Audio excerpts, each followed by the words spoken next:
rin sa panibagong episode ng dive natin. Samahan nyo ako ulit. Let's go! Unang drop natin. Pagdating natin sa spot, nandito na naman yung mga midnight snapper. Kaso ayaw talaga nila lumapit.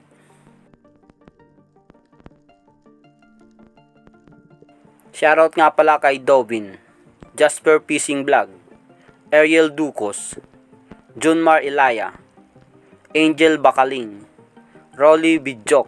Maraming salamat po. So dito may napansin akong isang unicorn. So ayaw lumapit. So binalikan ko yung spot kung saan nakita yung unicorn. Dito pa rin yung mga nandito pa rin yung mga midnight snapper. So buti nilang lumapit ka agad itong unicorn.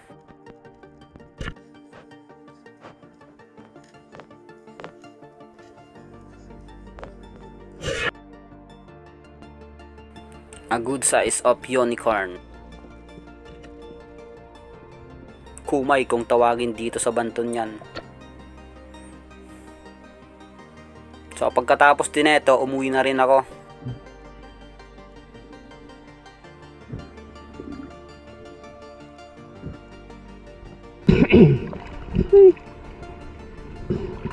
Buti lang nabuhay pa to. Ito yung tinira ko nung nag-harvest tayo ng unicorn dito. Ito yung tama niya, napataas. Buti nabuhay pa. Tapos nahuli natin ngayon. Lumaki na siya ngayon, no? Ay, thank you Lord. So ihaw na yan. Pagdating sa bahay, pang ulam ngayong gabi. Napakasarap talagang inihaw tong unicorn na to. Napakataba.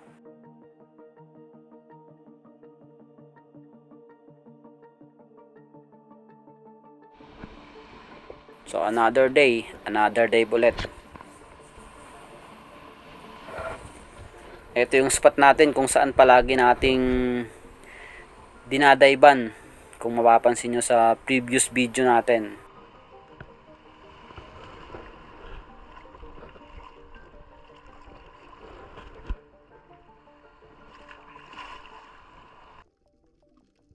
So habang papunta tayo sa spot, may nakita akong isang pugita. A good size na rin. Kaya kunin muna natin to. Pang ulam na rin to.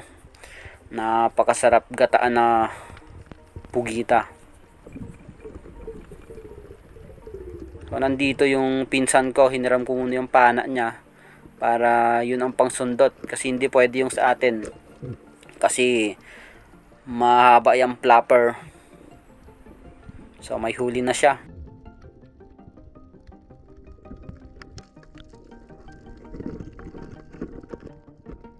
So dito ako nang sumundot ulit.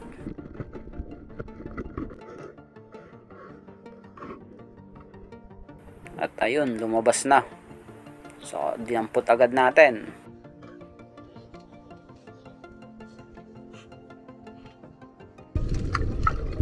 A good size octopus. Pugita.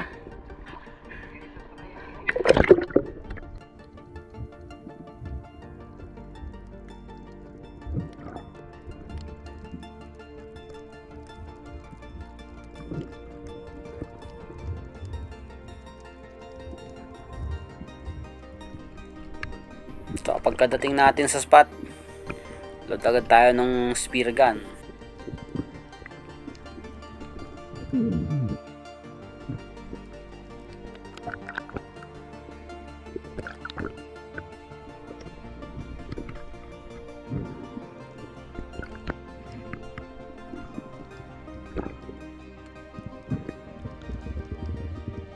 So konting pahinga lang, dive agad tayo. Dito lang sa mababaw. So warm up lang natin na dive to. So para pagdating sa malalim, hindi ma-pressure yung tenga natin.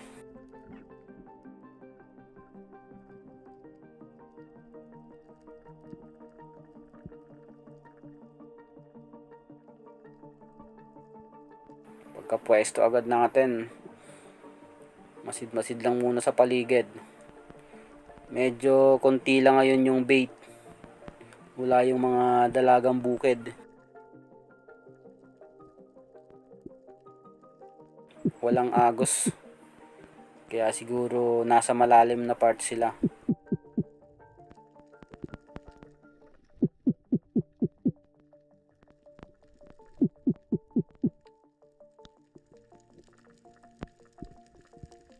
So worth it yung pag-aantay natin sa ilalim. Isang dogtot ang lumapit.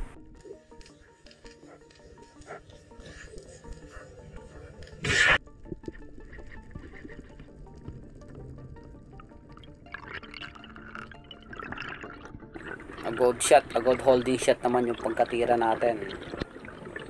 A good size of dogtot tuna. Aton kung tawagin dito sa Banton.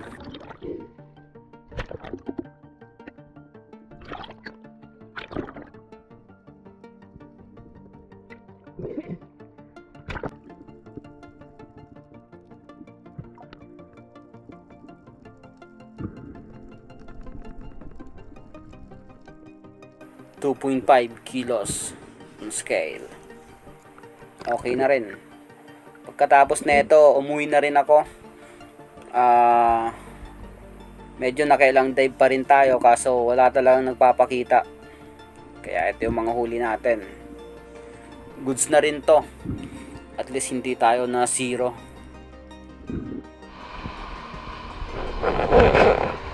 Morning guys. Welcome back again sa ating bagong episode na to. So, morning dive tayo ngayon. Kagat. Ayan. Yung papansin nyo. So, medyo umaga naman lang. Dapat mas maaga pa tayo para mas nakapwesto na tayo pag tumataas yung araw. Mas maganda kasi mag-hunt kung sikat pa lang talaga yung araw. Kasi yung mga pelagic, nag-hunt sila. Yun ang oras ng pag-hunt nila ng mga gaya ng dalagang bukid.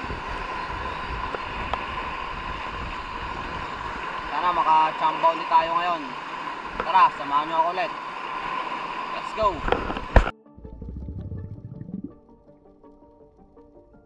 So habang papunta tayo sa spot, may nakasalubong tayong isang good size na dogtot. Kaso medyo mailap. Kaya hindi ko na hinabol. Hayaan muna natin siya.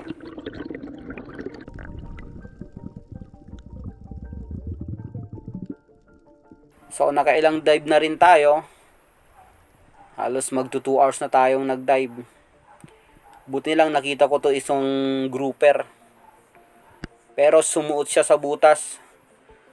Buti na lang may dala tayong flashlight. Kaya hanapin natin.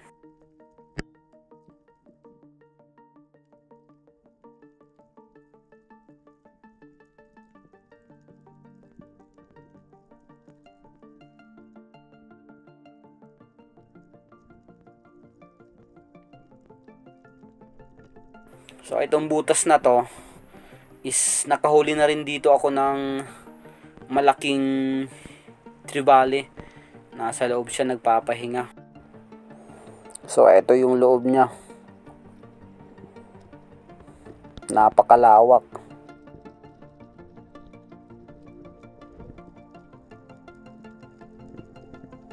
So pagdating ko dito nakita ko na siya.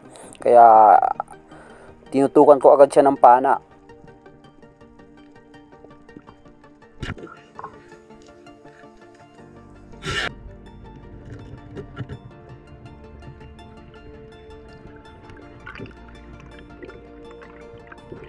Buti na lang maamo, hindi gumalaw ka agad. So nagandahan ang tama natin.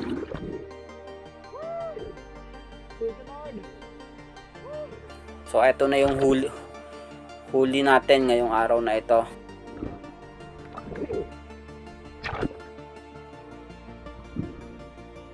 So isang brown marbled grouper.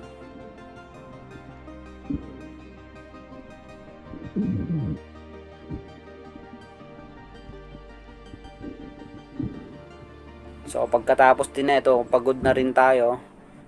Umuwi na rin ako. Pagkahuli natin dito, goods na rin nahuli natin to. Nasa 13.6 kilogram on scale. Ayos na rin.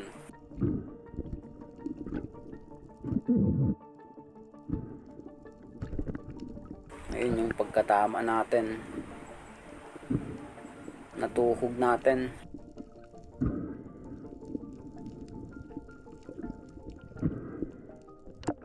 Lapu-lapo. Banto yun kung tawagin dito sa Banton. Local name namin dito.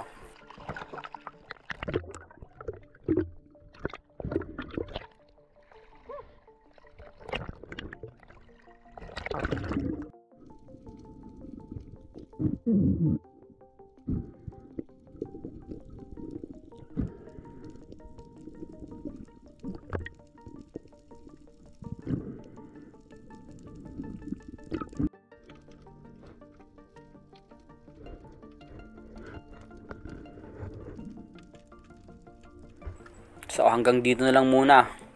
Maraming salamat sa palagi nanood ng mga video natin. Hanggang sa susunod nating mga video. Maraming salamat po. Kaya kung bago ko pa lang sa channel ko, pa-subscribe naman.